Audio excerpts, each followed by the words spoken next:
Buenas, somos Ainhoa Martínez, Maika Solano, Rosa Ramón y Celia Tarín y vamos a presentar las consecuencias del lenguaje asociadas a malformaciones congénitas del sistema nervioso central.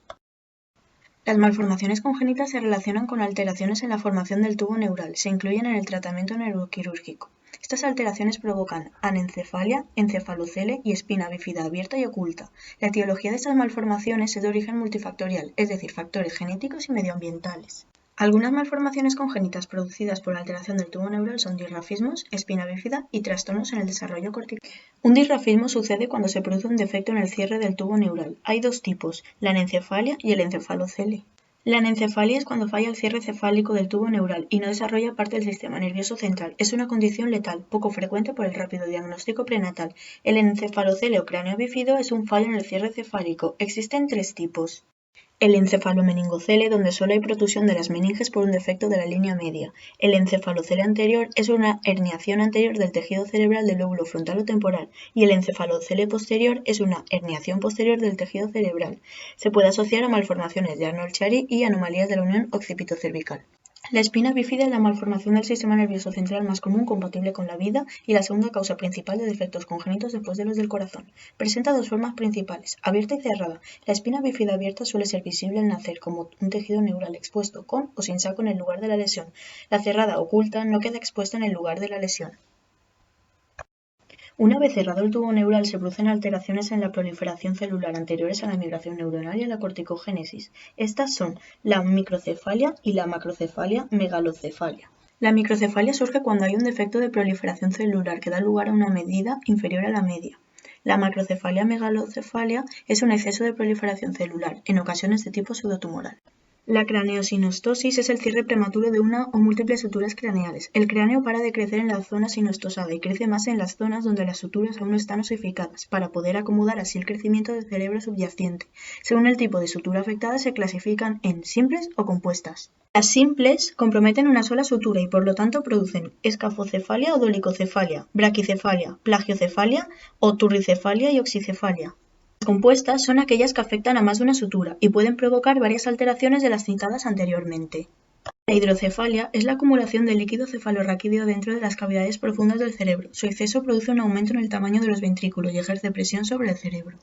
El cefalorraquídeo es un líquido orgánico. Su composición es parecida a la del líquido extracerebral cerebral. Sus funciones conocidas son las de envolver, sostener y proteger mecánicamente al parénquima cerebral. Se produce en su mayor parte al interior de los ventrículos y procede del parénquima cerebral a través de las paredes ventriculares y de los plexos coroides. Se absorbe la mayor parte en las vellosidades de las aracnoides. Su paso a la sangre se produce por un mecanismo hidrostático pasivo, dependiendo únicamente del gradiente de presión entre el líquido cefalorraquídeo y el sí longitudinal.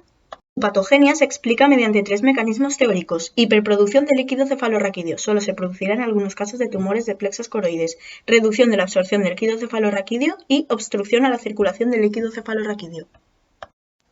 Las hidrocefalias se clasifican según su patogenia, etiología, momento de inicio, evolución y nivel de obstrucción. Según la patogenia se dividen según si existe o no comunicación entre los compartimientos intra y extraventriculares, es decir, comunicantes o no comunicantes obstructivas.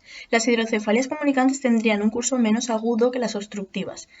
Se dividen en malformativas, son siempre obstructivas, inflamatorias, que se subdividen en hemorrágicas infecciosas, son generalmente comunicativas, y tumorales, pueden ser obstructivas por la propia tumoración o inflamatorias por hemorragia espontánea o posquirúrgica. Según el momento de inicio, congénitas y adquiridas, donde encontramos precoces, frecuentes en neonatales y tardías. Según la evolución, agudas, subagudas y crónicas. Y según el nivel de obstrucción, mico, bi, tri y tetraventricular. Los tipos de hidrocefalia más característicos son malformativas, inflamatorias y tumorales. La malformación más frecuente es la obstrucción o estenosio del acueducto de Silvio. La llamada malformación de Chiari consiste en la herniación del cerebelo a través del agujero occipital. Se clasifica en 3 grados, de menor a mayor trascendencia. Chiari 1, si solo es un descenso de las amígdalas cerebelosas. Chiari 2, si también el vermis y el cuarto ventrículo. El tipo 3 es el grado máximo de herniación cerebelosa y se asocia a encefalocele occipital cervical.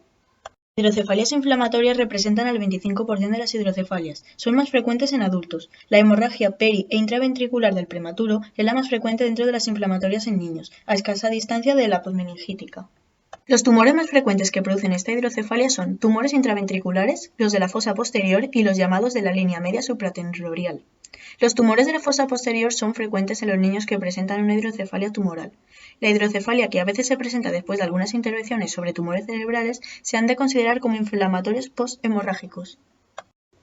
Respecto a la clínica, observamos que las obstrucciones dan lugar al incremento de la presión intracraneal con sintomatología característica de hipertensión intracraneal, ya sea aguda o crónica. Los efectos adversos serán fontanela tensa, venas epicraneales, parainaud, macrocefalia y estrabismo.